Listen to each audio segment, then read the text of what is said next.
Hello, beautiful people.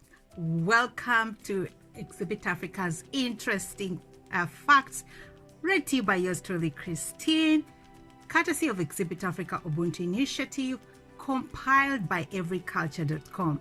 Now, if you're joining us for the first time, thank you so much for doing that.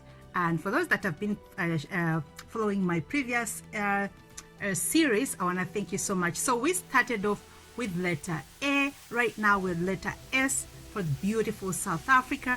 So if you're curious and want to have some basic knowledge about your favorite African country, I would strongly encourage you to check out my previous posts, or watch out for your favorite countries that we haven't covered that should be coming up, because the mission is we're going up to the last country that's up to letter Z, so don't miss out. So I want to thank you if you've been following our previous series. So I'm yours truly, Christine, with Exhibit Africa Inc. These facts are brought to you by courtesy of Exhibit Africa Ubuntu Initiative, compiled by everyculture.com if you want to check this information out, or if you want to check any other countries out. So let's get started with the beautiful South Africa. Guys, we have a lot to unpack as far as South Africa goes. So if we don't finish off this series on TikTok, the full video will be on YouTube. So while you're there, please subscribe. So without any further ado, as usual, we're going to cover the culture name. We're going to look at the orientation, get some background information about South Africa, the geography, the people, the politics. Guys, we have a lot to learn about South Africa today, so let's get started. So the culture name of this beautiful country is South African. Now let's move on to the orientation. South Africa is the only nation state named after its geographic location. There was a general agreement not to change the name after the establishment of a constitutional non-racial democracy in 1994. The country came into being through the 1910 Act of Union that united two British colonies and two independent republics into the Union of South Africa. After the establishment of the first colonial outpost of the Dutch East India Company at Cape Town in 1652, South Africa became a society officially divided into colonizer and native, white and non-white, citizen and subject, employed and indentured, free and slave. The result was a fragmented national identity symbolized and implemented by the white minority government's policy of racial separation. Economic status has paralleled political and social segregation and inequality within the Black African, mixed race, colored, and the Indian and Pakistani or Asian population groups experiencing dispossession and a lack of legal rights. Since the first non-racial elections in 1994, the ruling African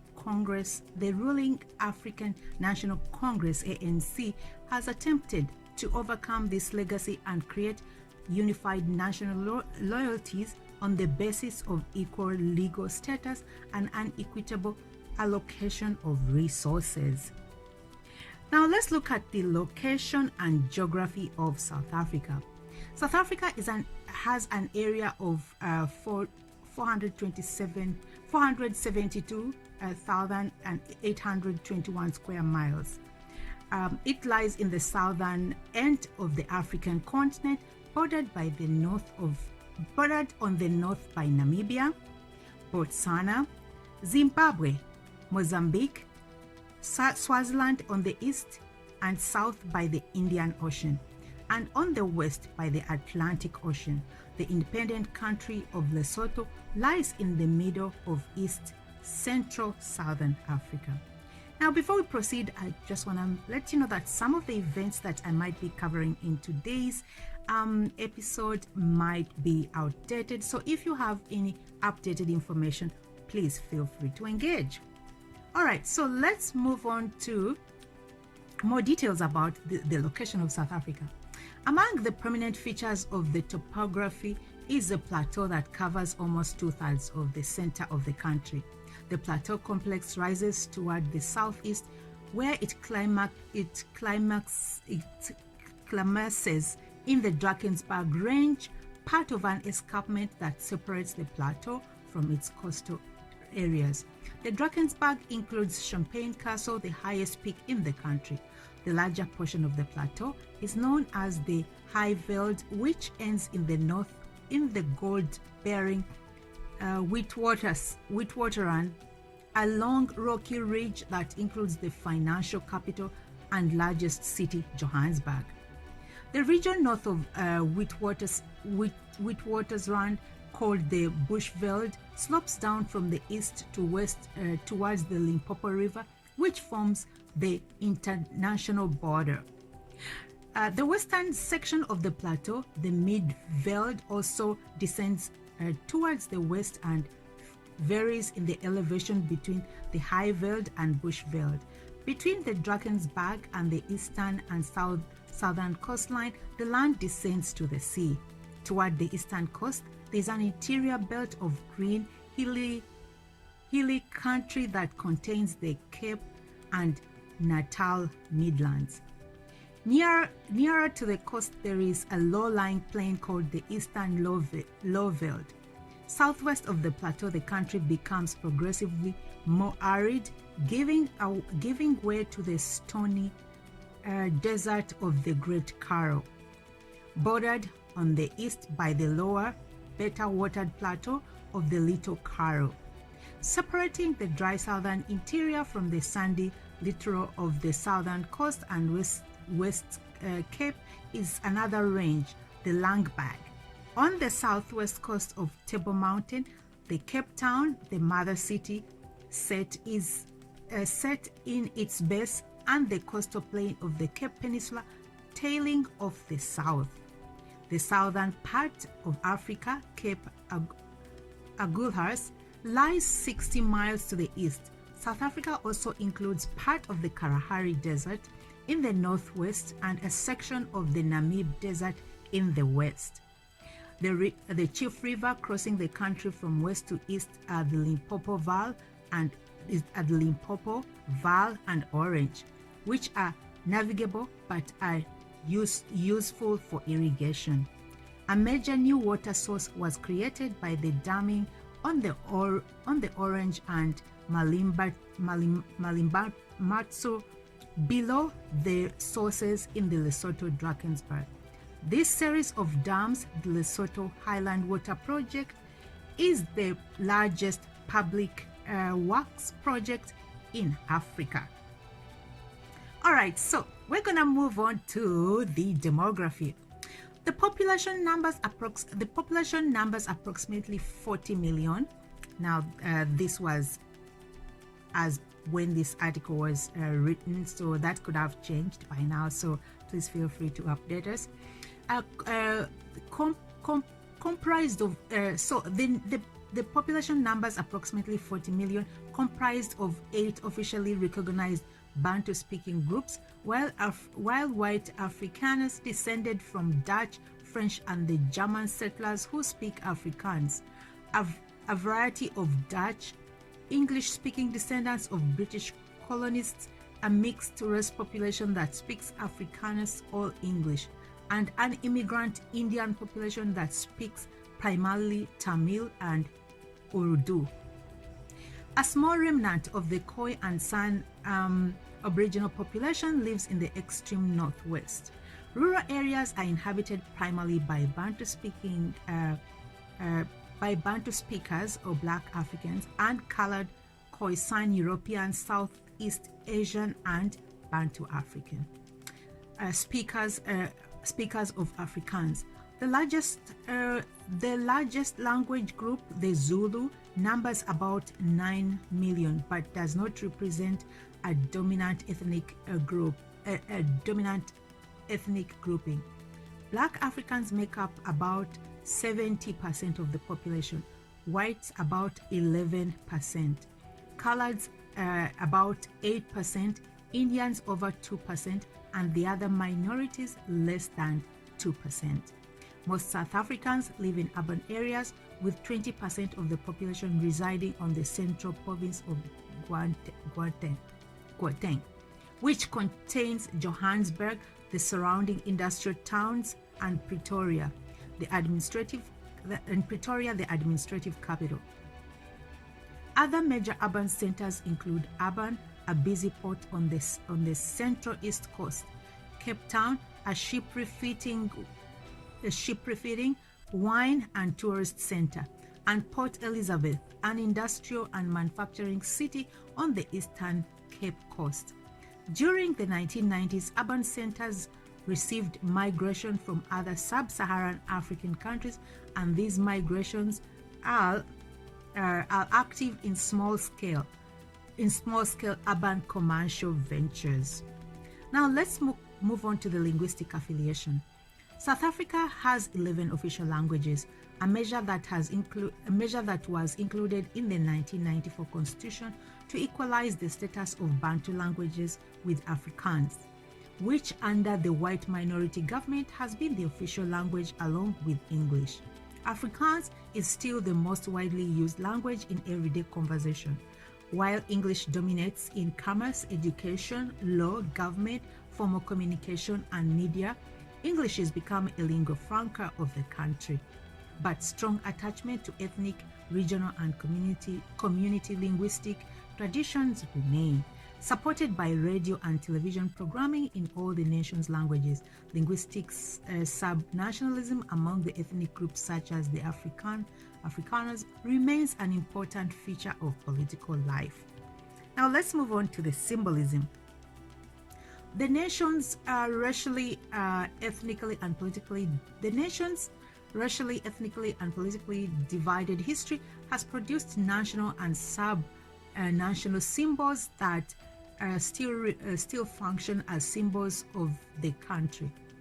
Other symbols that are accepted only by certain groups. The monuments to white settler conquest and political dominance, such as the African Voortrekker or the Pioneer Monument in Pretoria and the Rhodes Monument honoring British colonial empire builder and Cape Prime Minister Cecil Rhodes, remain sectarian symbols. Government buildings that once represented the white minority but now house national democratic institutions such as the Union buildings in Pretoria and Parliament governments in Cape Town have become national symbols. The nation's wildlife, much of it housed in Kruger National Park, has been replaced white founding fathers on the currencies since 1994. Cape Town's Table Mountain remains the premier geographical symbol. Symbols of pre-colonial and colonial African nationalism, such as the Zulu King Shaka, have been promoted to national prominence. Names and symbols of the previous rulers have been retained, such as Kruger National Park and Pretoria, both named for prominent Afrikaner founding fathers, and the springbok and antelope that is the emblem of the national rugby team. Now let's move on to the history and ethnic relations, emergence of the nation. South Africa has early human fossils at Sterkfontein and other sites. The first modern inhabitants were the San or Bushmen, hunter-gatherers and Khoi or Hoten people who herded livestock. The San may have been present for thousands of years and left evidence of their presence in thousands of ancient cave carvings or rock art.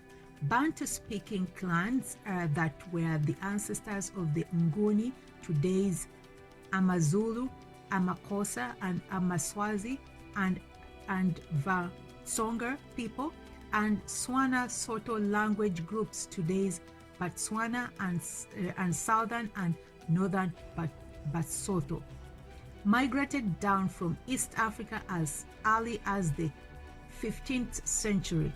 These clans encountered European settlers in the late 18th and 19th centuries, when the colonialists were beginning their migration up from the Cape. The Cape's European merchant soldiers and farmers wiped out, drove off, and enslaved the indigenous Khoi herders and imported slave labor from Madagascar, Indonesia, and India.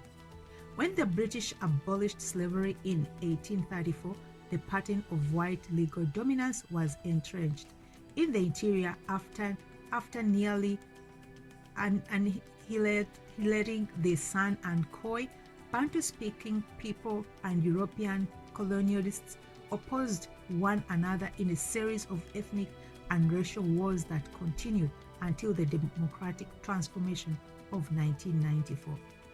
Conflict among the Bantu-speaking chiefdoms was as common and severe as that between Bantu and whites. In resisting colonial expansion, Black African rulers founded sizable and powerful kingdoms and nations by incorporating neighboring chieftaincies. The result was the emergence of the Zulu, Xhosa, Pedi, Venda, Swazi, Soto, Tswana, and Tsonga nations, along with the white Afrikaners. Modern South Africa emerged from these conflicts. The original Cape Colony was established through conquest of the Khoi by the Dutch in the 17th century and by the Xhosa by the British in the 18th and 19th century.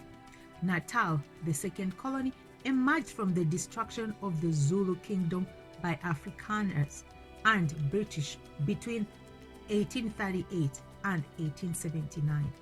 The two former republics of the Orange Free State and the Transvaal South African Republic were established by Afrikaner settlers who defeated and disposed the Basotho and Botswana. Lesotho would have been forcibly incorporated into the Orange State without the extension of British protection in 1869. The ultimate unification of the country resulted from the South African War between 1899 and 1902, between the British and the two Afrikaner republics, which reduced the country to ruin at the beginning of the 20th century. Even after the Union, the Afrikaners never forgot their defeat and cruel treatment of the British. This resentment led to the consolidation of Afrikaner nationalism and political dominance by mid-century. In 1948, the Afrikaner National Party, running on a platform of racial segregation and suppression of the black majority, and known as apartheid separateness, came to power in a white-only election. Behind the struggles between British and the Afrikaners for political dominance, there loomed the native question: how to keep the aspirations of the blacks from undermining the dominance of the white minority. Struggles by the black population to achieve democratic political equality began in the early 1950s and succeeded in the early 1990s. Now let's move on to the national identity. Afrikaners historically considered themselves the only true South Africans, and while granting full citizenship to all residents of European descent, denied the status to people of other color until the democratic transition of 1994. British South Africans retain a sense of culture and social connection of Great Britain without weakening their identity as South Africans. A similar concept of primary, local, and secondary ancestral identity is prevalent among the people of Indian descent. The Bantu-speaking black people have long regarded themselves as South African, despite the attempts of the white authorities to classify them as less than full citizens or as citizens of ethnic homelands. Bantustans between 1959 and 1991. Strong cultural loyalties to African languages and the local political structures such as the kingdom and the chieftaincy remain an important component of identity. National identity comes first to all Black people, but belonging to the ethnic, linguistic, and regional grouping, and even an ancestral clan, has an important secondary status. People once officially and now culturally classified as colored regard themselves as South African, as they are a residential social category, and their heritage is a blend of all other cultural backgrounds. Overall, the national identity has been forged through struggle among people who have become compatriots. Since 1994, the Democratic majority government has avoided imposing a unified national identity from the above, instead of encouraging social integration through commitment to a common national future. Beg your pardon. Now let's move on to the ethnic relations. Beg your pardon. A strong sense of ethnic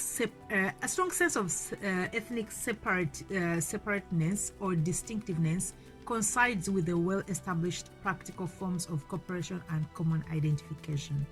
The diversity and fragmentation within ethnic groupings and the balance of tensions between those groups during the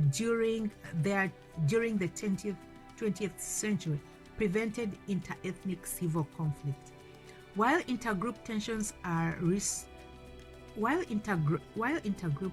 over resources, entitlements, and political dominance remain, those conflicts are likely to pit Zulu against Zulu, as Zulu against Xhosa, or African against Afrikaners.